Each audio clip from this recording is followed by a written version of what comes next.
New Bookkeepers, how to survive your first year-end client panic. Hey, bookkeeping friends, it's Bev.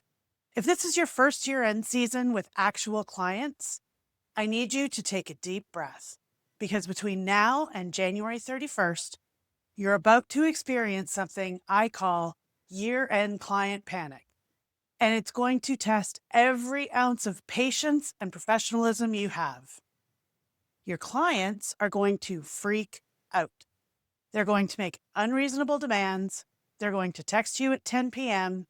And if you don't set boundaries right now, you are going to burn out before tax season even starts. So let's talk about how to survive this. First, the mindset shift. Your client's poor planning is not your emergency. I know that sounds harsh, but you need to hear it. If a client didn't send you receipts all year, didn't reconcile their credit card, and shows up on December 20th demanding a quick cleanup, that's on them, not you. Your job is to be professional, helpful, and competent. Your job is not to sacrifice your family time, your sanity, or your other clients to fix one person's procrastination. Here's the truth. Setting boundaries doesn't make you a bad bookkeeper. It makes you a sustainable bookkeeper. And the clients who respect your boundaries are the ones that are worth keeping. Let's talk realistic timelines, because this is where new bookkeepers get in trouble. A client says, I need this done by Friday, and you panic and say yes without thinking. Here are realistic timelines for common year-end requests. Bank reconciliation for one account, 1 month, with all the statements provided, 1 to 2 hours. Full year reconciliation with missing statements, 10 to 20 hours. Possibly more 1099 preparation with W-9s already collected, 2 to 3 hours for up to 20 contractors. 1099 preparation with missing W-9s, add 5 to 10 hours for tracking people down. QuickBooks cleanup, uncategorized transactions, missing invoices, minimum 5 hours. Often 20-plus financial statement review and adjustment, 3 to 5 hours. Notice what's not on the list. I can have this done tomorrow. When a client asks when you can finish something, give yourself buffer time. If you think it'll take 3 hours, tell them 5 or 2 business days. Under-promise, over-deliver. Now let's talk about the demanding clients. You know the ones. They text you at night, email you on weekends, and treat every request like a 5-alarm fire. Here's how to set your boundaries. Boundary number 1, communicate hours. I'm available for bookkeeping questions Monday through Friday, 9 a.m. to 5 p.m. For urgent matters outside of these hours, please email me and I'll respond first thing the next business day. Boundary 2, response time. I respond to all emails within 24 business hours. If you don't hear from me, please resend your message as it may have gone to spam. Boundary 3, scope creep. I'd be happy to help with that request.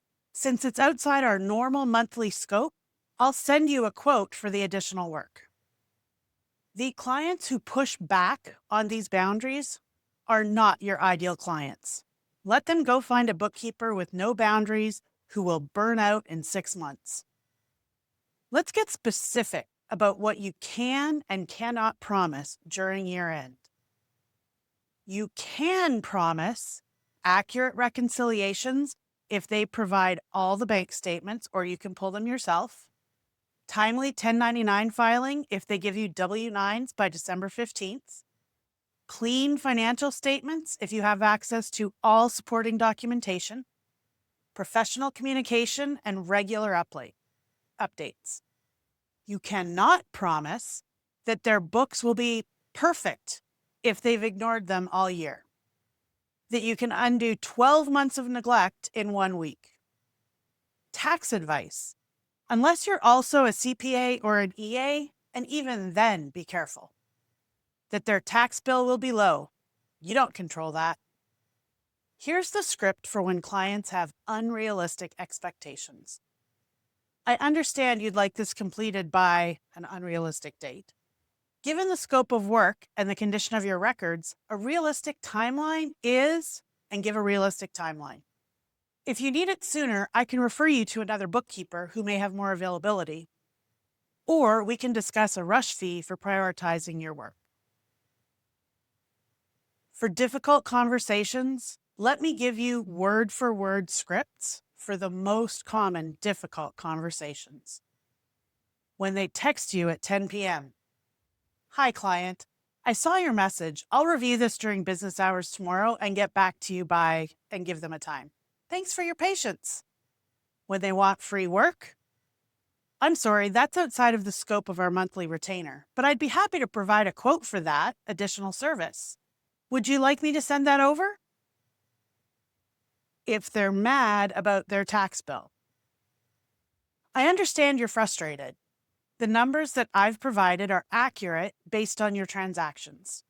For tax planning and strategy, I recommend speaking with your CPA about options for next year." When they didn't give you what you asked for and needed, "I've reached out several times for missing documents.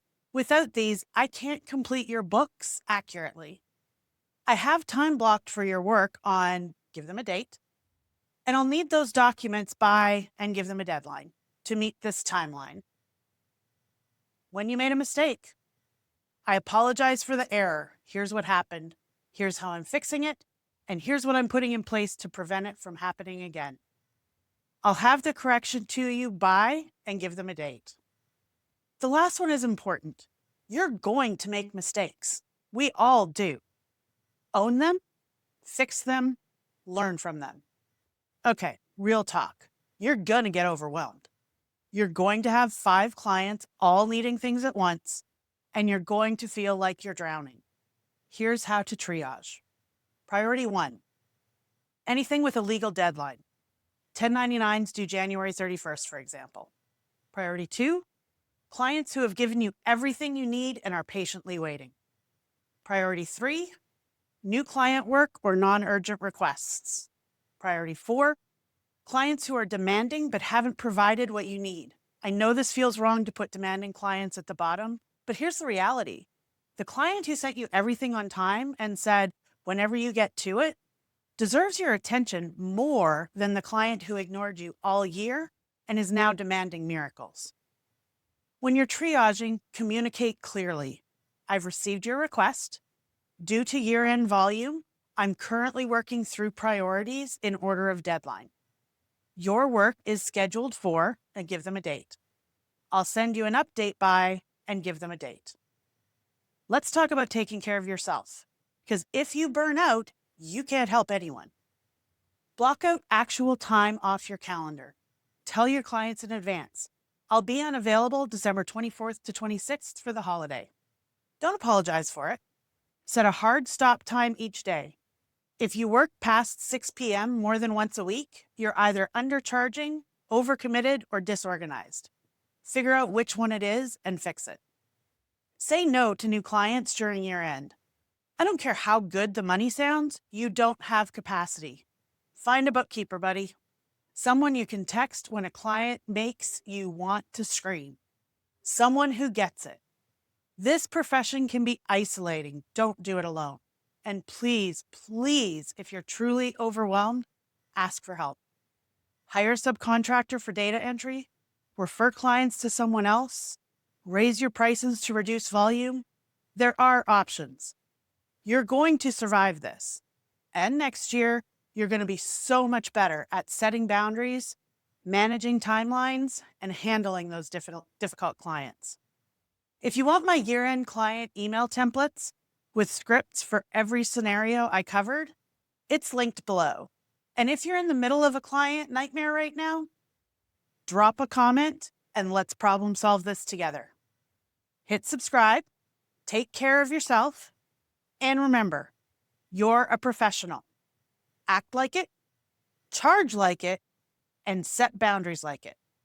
See you in the next video.